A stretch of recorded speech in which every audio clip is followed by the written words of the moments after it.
Okay, so test review time.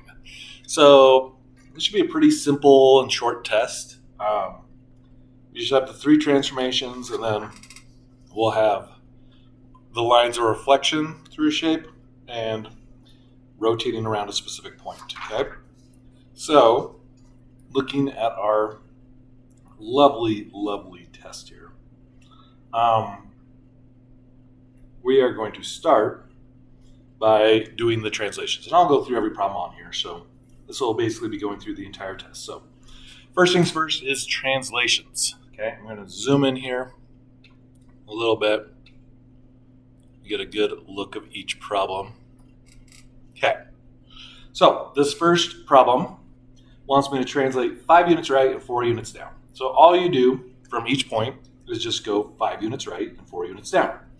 And when we go 5 right and 4 units down, we're going to label our new shape with the prime symbol. Okay, so this is L prime because I moved from L. I went 1, 2, 3, 4, 5 right and 1, 2, 3, 4 down.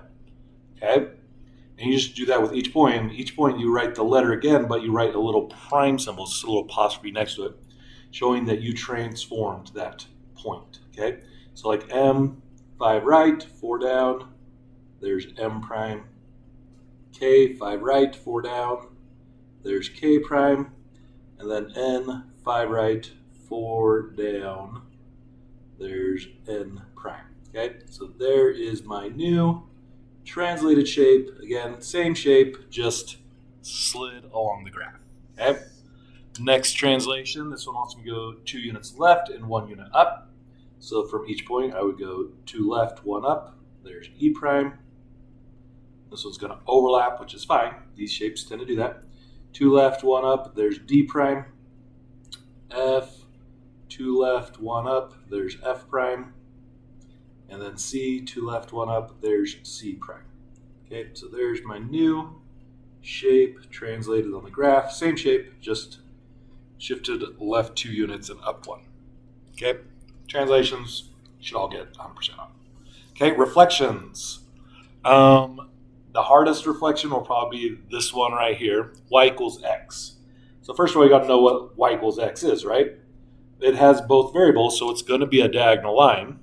It has a slope of 1, and then there's nothing at its projection, right? So it's just that line that starts at 0 and goes up 1 over 1, or down 1, left 1. And it literally cuts your square graph here in half, is what it does, okay? So that's going to be my line of reflection. Now, because diagonal lines have both horizontal and vertical aspects to them, when we count to our line, we're going to count horizontally and vertically. We just shift what we're doing when we get to the line. So like D, if I count horizontally to the line, I would go 1, 2 units to the line, but then I'm going to shift to going vertical past the line. So 1, 2 past it, there's D prime, which makes sense if you look at it. That's about equidistance from the line of reflection there. Okay. C is 1 unit to the line, so it'd go 1 unit past it. There's C prime. B is 1, 2, 3, 4, so you go 4 vertically past it. 1, 2, 3, 4. There's B prime. And again, that looks equidistant, so I mean we're doing it right.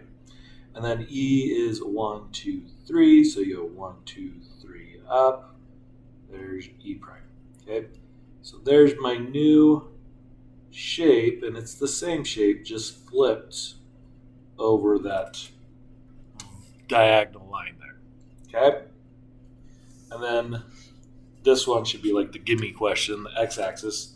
You just count to the line and count that far past it. M is on the line, so M and M prime are the same thing. L is 1 spot away from the x-axis, so you go 1 spot past it. There's L prime. K is 2 away from it, so you go 2 past it. There's K prime. And then N is 5 to the line, so 5 past it is N prime. Okay, so there is my new shape. Again, it's the same shape, just flipped over the line. Okay? Not too tough so far. Let's look at rotations. So rotations is where I just literally turn my page 180 degrees Turning your page is 90 degrees, right? If you turn it on its side.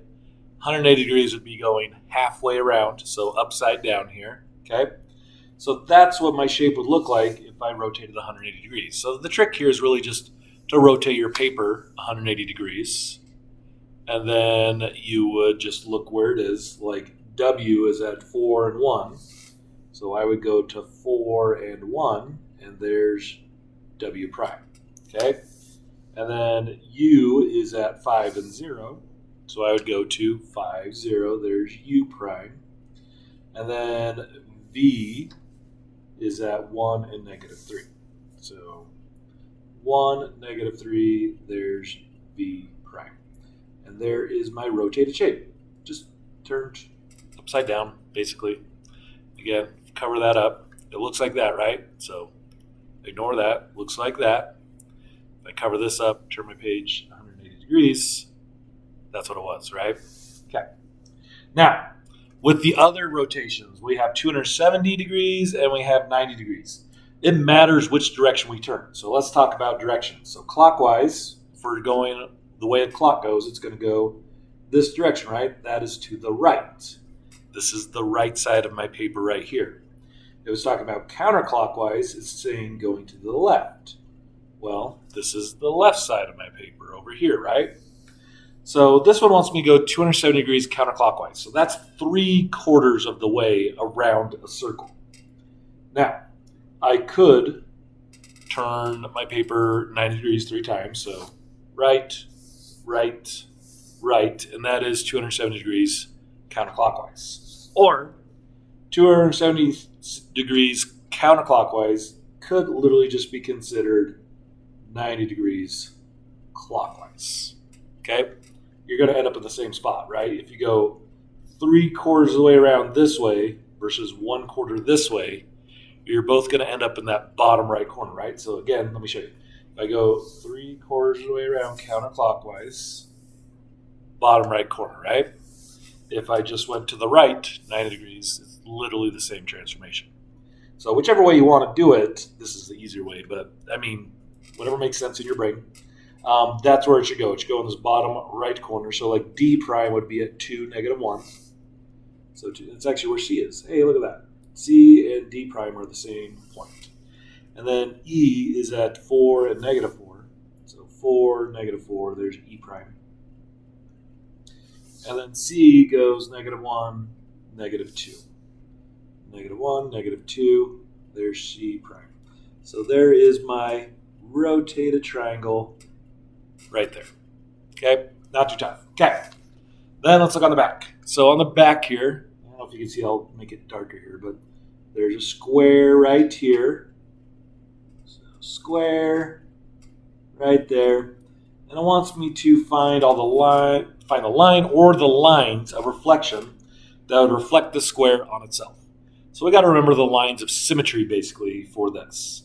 So lines of symmetry are lines that would basically cut the shape exactly in half, and you have the same exact shape on either side, right? So if I fold it onto itself, it would be the same shape.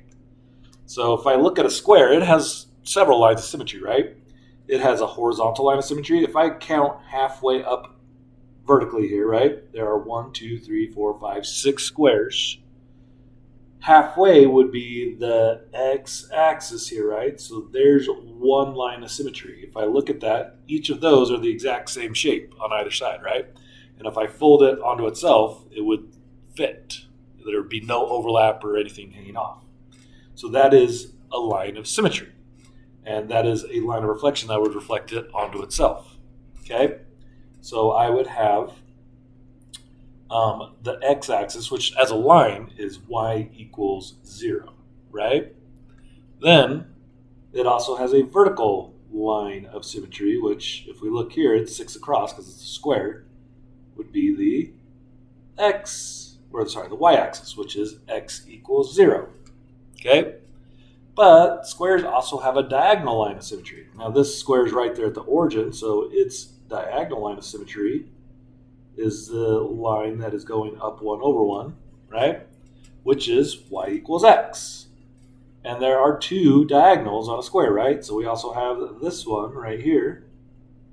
So y equals negative x. Okay? All those would reflect the shape onto itself. Like the diagonal lines, you get a triangle that would fit onto itself. Just like that. Okay? So those are my answers right there. That's all you got to do.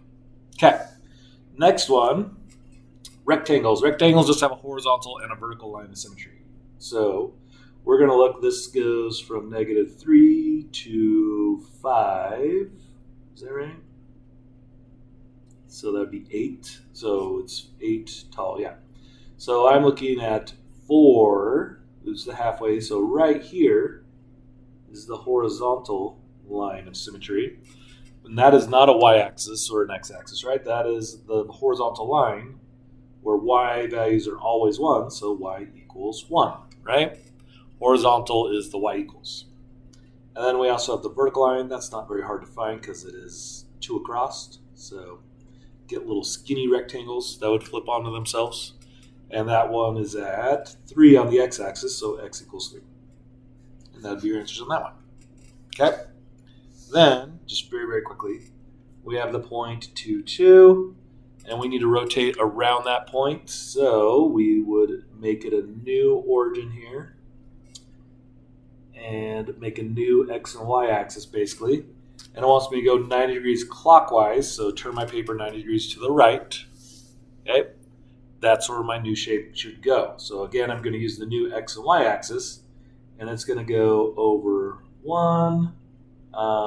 Like the first point is, well, let's label these. A, B, C.